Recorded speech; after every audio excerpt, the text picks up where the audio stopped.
GDR news ఇది సామాన్యుని గళం. అమెరికాలోని వాషింగ్టన్ డీసీ సమీపంలో గల బాల్టిమోర్ లో జరుగుతున్న అమెరికా తెలుగు సంఘం 19వ మహాసభలో రాయలసీమ అభివృద్ధి నూతన రైల్వే డివిజన్ సాధనపై ప్రముఖులు గలమెత్తారు.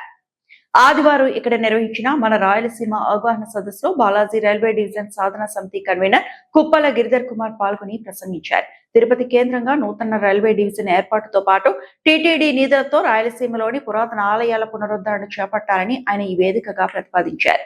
రాష్ట్ర విభజన అనంతరం ఆంధ్రప్రదేశ్ లో రైల్వే పరిపాలనలో తీవ్ర అసమానతలు నెలకొన్నాయని గిరిధర్ కుమార్ ఆవేదన వ్యక్తం చేశారు.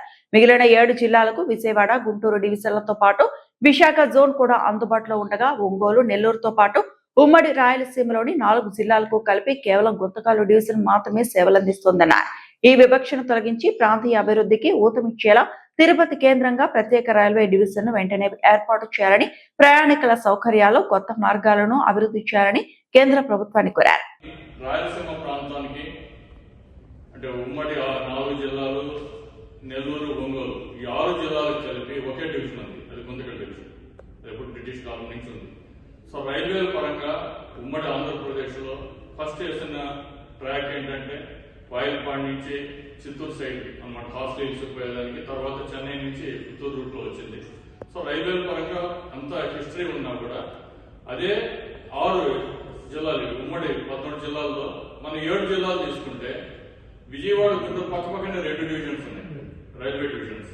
ఇవి 2 ఉన్నాయి. తర్వాత విశాఖలో ఒక జోన్ ఉంది, ఒక డివిజన్ ఉంది. ఇక్కడ మాత్రం 6 జిల్లాలకు ఒక డివిజన్. సో తిరుపతి ప్రాంతానికి బాలాజీ రైల్వే డివిజన్ రావాలని చెప్పి గత 40 ఏళ్లుగా కూడా పోరాడుతూ ఉన్నా, రాలేదు. 2002లో వచ్చేదాన్ని గుంటూరు వాళ్ళు తీసుకెళ్లిపోయినారు, ఒక ఎంపీ గారు. సరే, ఆయన సమర్థత, అదే దాని గురించి మనం ఇంతకుముందు మాట్లాడుకున్నట్టు అక్కడ ఓట్లు, మెంబర్స్ ఇవన్నీ దాన్ని ఎత్తుకుందాం. అలాంటి ఈసారి కరెంట్ లో జరిగే అన్యాయం గురించి చెప్తున్నాం. సో అక్కడేమో విశాఖపట్నం కూడా రాయగడ అనేది కొత్త యాక్చువల్ గా. సో రాయలసీమ ప్రాంతంలో అవన్నీ కూడా డిస్ట్రిక్ట్ హెడ్ క్వార్టర్స్ లో ఫస్ట్ ఈ స్కీమ్స్ అనేది కూడా ఎక్స్పాండ్ చేసి ఒక 100 బెడెడ్ హాస్పిటల్ అండ్ ఎడ్యుకేషన్ అప్పట్లోనే, అంటే మనకి స్వాతంత్రం రాక మునిపే దేవస్థానం కూడా కాదు, మహంతులు ఉండేవారు. 1933 తర్వాత టీటీడీ ఫామ్ అయింది. మహంత్ అంటారు. మహంత్ స్కూల్స్ అన్ని తమిళనాడు. ఈవెన్ ఇప్పటికి స్టిల్ వేలూరు మహంత్ స్కూల్ అంటారు, బట్ కంట్రోలింగ్ బై టీటీడీ. అదేవిధంగా ఢిల్లీలో కూడా 1961లోనే మన ప్రాంతానికి కావాలని టీటీడీ అప్పట్లో 13 ఎకరాలు తీసుకుని ఎస్వి కాలేజ్ ఢిల్లీ, సౌత్ ఢిల్లీలో ఉంటుంది, దౌలాఖాన్లో.